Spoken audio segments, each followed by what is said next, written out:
2. Section 1. You will hear an external student making an appointment with a receptionist to see a counsellor at Grisham College. First, look at questions 1 to 5.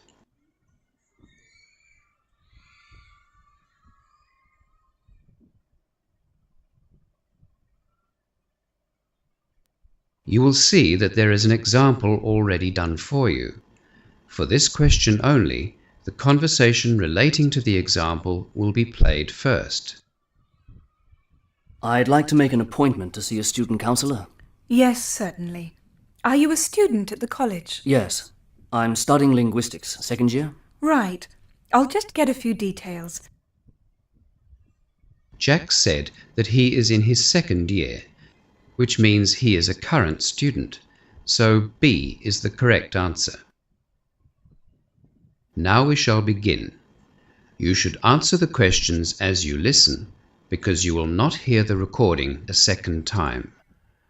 Now listen carefully and answer questions 1 to 5. I'd like to make an appointment to see a student counsellor. Yes, certainly. Are you a student at the college? Yes. I'm studying linguistics, second year. Right. I'll just get a few details. What's your student number? 027 8804. 027 8804. And there should be 3 letters on the end of that. Oh yes, ext. I guess that means external? Yes, that's right. Jack Larissy, is that right? Yes, that's me. What's your date of birth, Jack? 2nd of May, 1979. Are you still living in Malden? No, I moved to Chelmsford last week, actually. What's your new address, then? 17 Roxford Avenue, Chelmsford. Is that ROCKSFORD?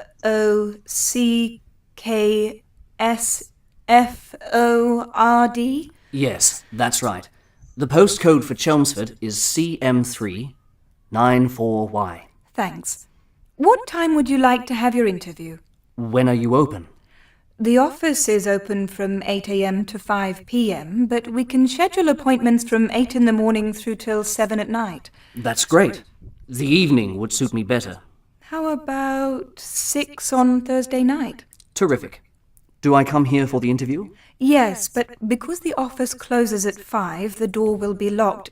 Just ring the doorbell and the counsellor will let you in. Where's the doorbell? It's just under the sign. Jack arrives at the counsellor's office for his interview and meets one of the student counsellors. As you listen to the rest of the conversation, answer questions 6 to 10. Before the conversation continues, read questions 6 to 10.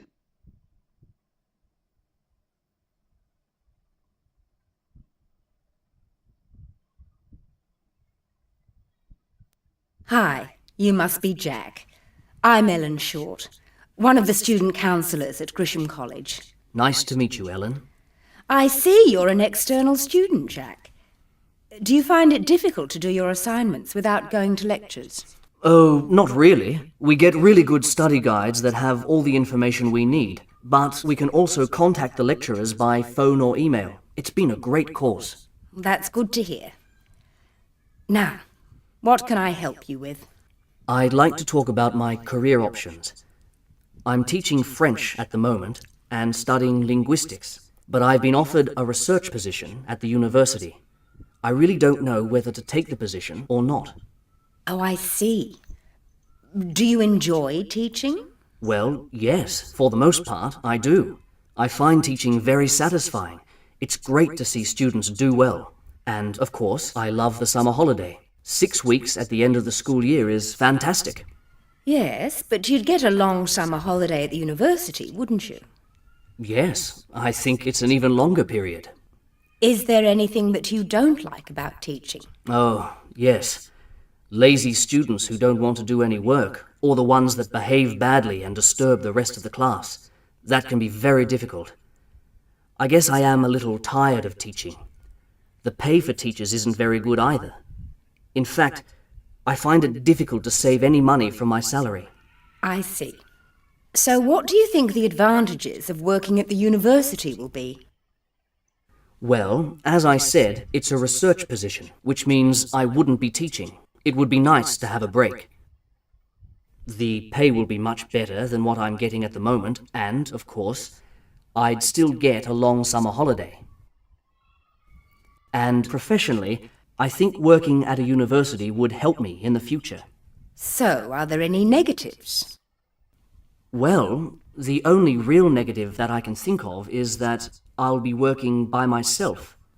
I'm not really used to that. It seems with teaching that there's always somebody around, whether it's the students or teachers or parents. So, you could only think of one disadvantage. Well, I'd have to travel a longer distance. At the moment, I just walk to school, but I'd have to drive for about 35 minutes to the university. Right, Jack.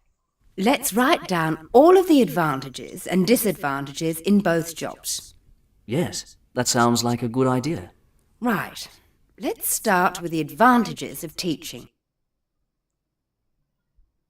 That is the end of section 1. You now have half a minute to check your answers.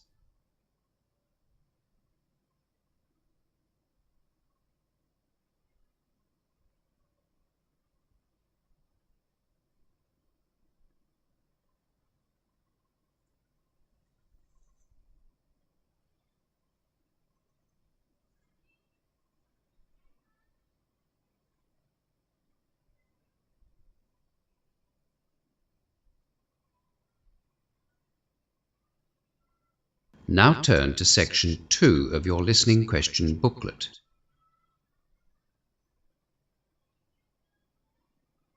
Section 2.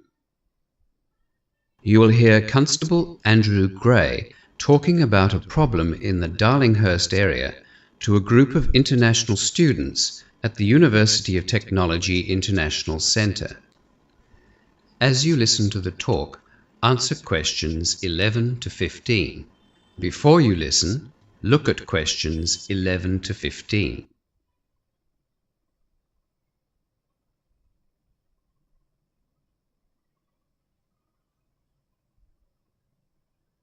Before I start, I'd like to thank the University of Technology International Centre for allowing me to come and talk to you all this afternoon. The reason for my visit is to outline a problem that female international visitors and students have been having in the Darlinghurst area. For the last month or so, thieves have been targeting the area, snatching handbags and backpacks from unsuspecting women. Now, as you probably know, Darlinghurst is very popular with tourists for shopping and sightseeing, and it's also a popular meeting place for students. There are lots of cafes and coffee shops, and unfortunately, we've had some thieves taking advantage of these conditions. Now, the thieves are young and fit. They grab the bag from the woman's shoulder or out of her hand when she's involved with something else. You know, deep in conversation or window shopping. So they grab the bag and then run away very quickly. By the time the victim realises what's happened, the young man's out of sight and there's little hope of catching him. The victims are always female and almost always a visitor to the area. When these incidents first started, the victims were always by themselves, but now it seems they're becoming braver and targeting women in groups. Age doesn't seem to matter to the thieves, it's just a matter of opportunity. They look for someone who isn't consciously protecting their bag and for a place with an easy getaway. You know, not too crowded. We've only had 2 of these bag snatchers almost caught when the victims chased after them. Unfortunately, on both occasions, as soon as the women reached the thief, he threw the bag right at them and then escaped. One woman was hurt quite badly. They really are brazen. We don't encourage you to chase these thieves. There are many small laneways and streets in Darlinghurst that the thieves can escape into. We just don't know what they're likely to do, and we certainly don't want anyone to get hurt. So, what can you do? Well, unfortunately, not much. But we are asking that you be aware of this danger. If possible, walk with a friend while you're in the area. Hang on to your bags carefully. Don't leave your bags on the ground at one of the many cafes while you have a coffee or a meal, and don't leave it on a chair or tabletop. In other words, be alert at all times and conscious of your bag while you're in the area. We'd also caution you about carrying anything too valuable in your bags. Don't, for instance, carry too much cash, and please ensure that you know the details of all of your credit cards. It seems like the thieves are not only after cash, they've been using credit cards illegally on the internet to purchase goods or access pornographic sites. So some of our targets not only lose the cash they have in their bags, but they get a nasty surprise when their credit card bills arrive at the end of the month. It's vital that you keep your credit card details and report your loss to police. Before the final part of the talk, look at questions 16 to 20.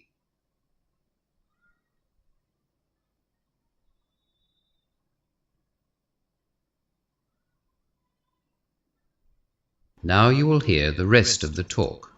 Answer questions 16 to 20. If you take these precautions and still get robbed, please contact your nearest police station. You can, of course, come to the Darlinghurst Police Station, but this isn't necessary.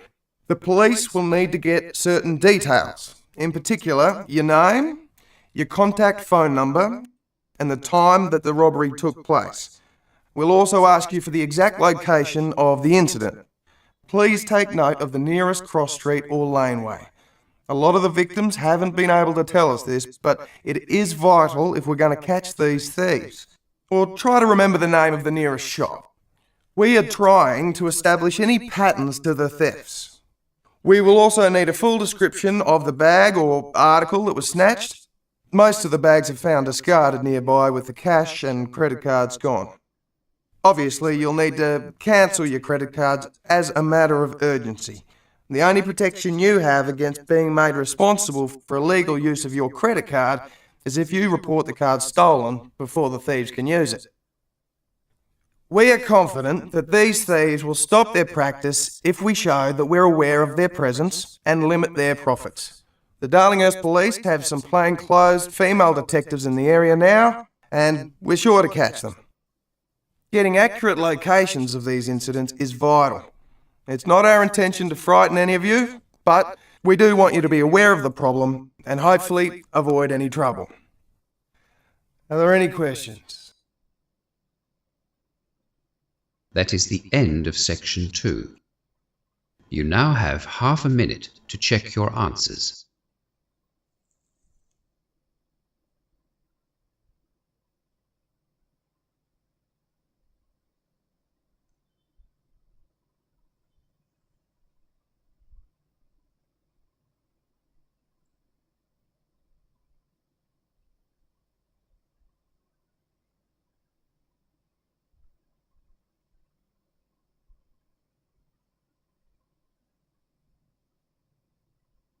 Now turn to section 3 of your listening question booklet.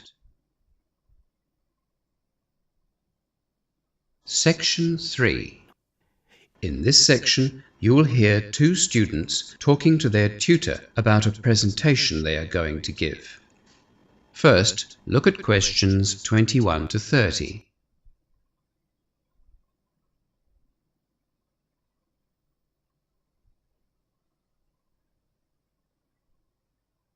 Now listen to the discussion and answer questions 21 to 30. Jane and Rick, nice to see you both. How's your presentation coming along? Well, that's why we're here. We'd like to ask you for some clarification. Yes, I'm afraid we are not quite sure that we understand exactly what you'd like us to include in our report. I'm glad that you came to see me, but the deadline is only 3 weeks away. Are you going to have it done by then? Oh, yes. We think we've done most of the time-consuming work. We just have to pull the information from the survey together and present it in the right format. That's good to hear. Collating is the fun part. Did you follow the steps I outlined in the questionnaire survey? Yes. We found that the most difficult step was the first one, defining our objectives, and then, of course, writing the items to match. What topic did you choose? We decided to survey international students about their experiences and the challenges that they faced when they first came to Australia. Right. That's a very broad topic to survey. We found that out the hard way. We sure did. But we are happy with our work, aren't we, Jane? Yes, so far. Yes, so far.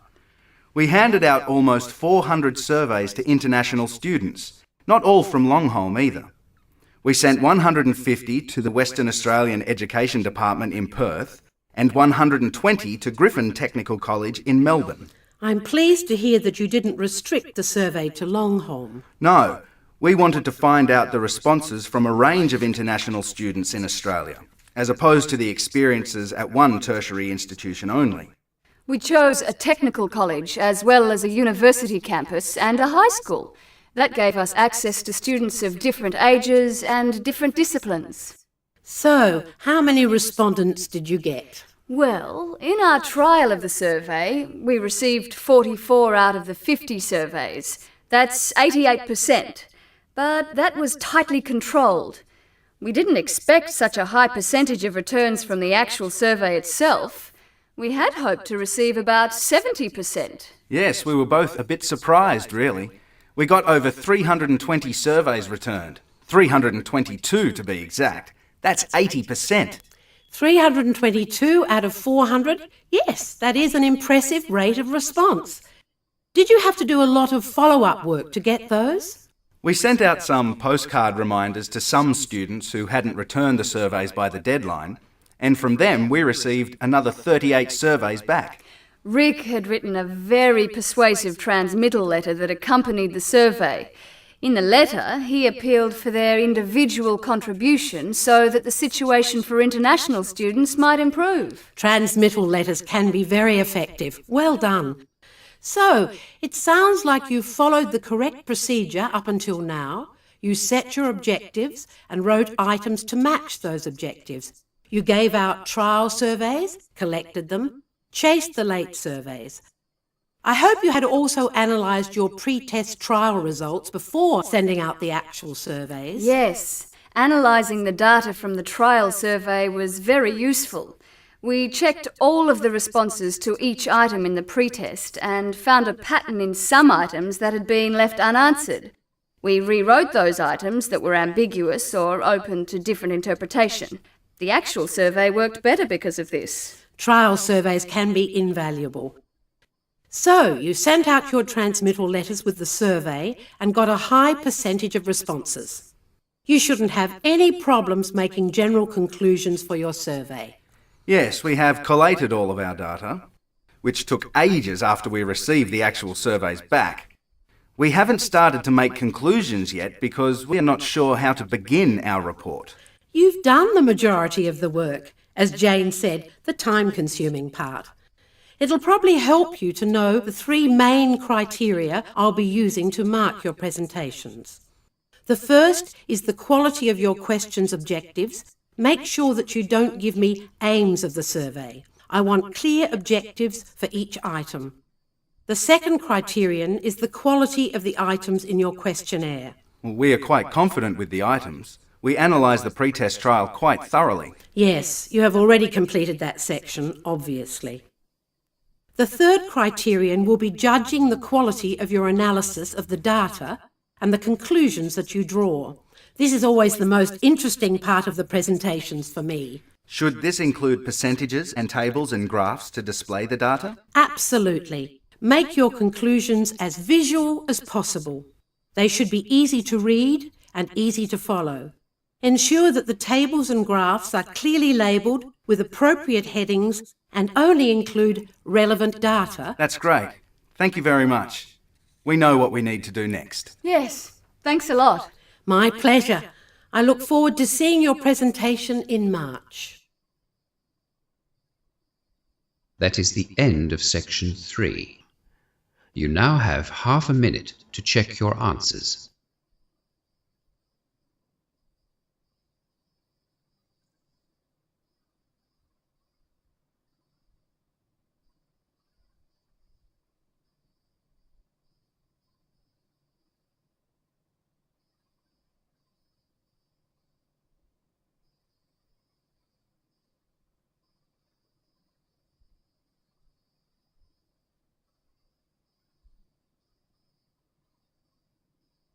Now turn to section 4 of your listening question booklet. Section 4. You will hear a lecture about project management being given by a university lecturer. First, look at questions 31 to 40.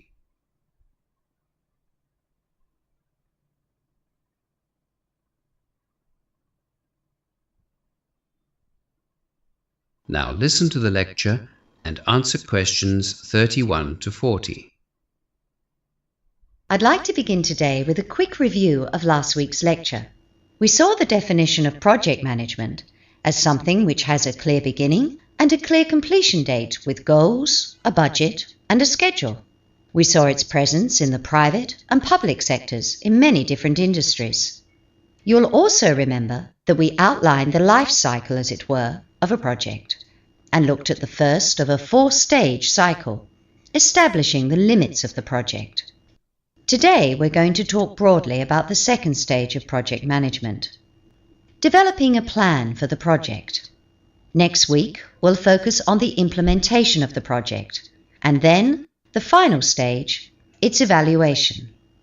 Let's get started on today's topic though, planning the project.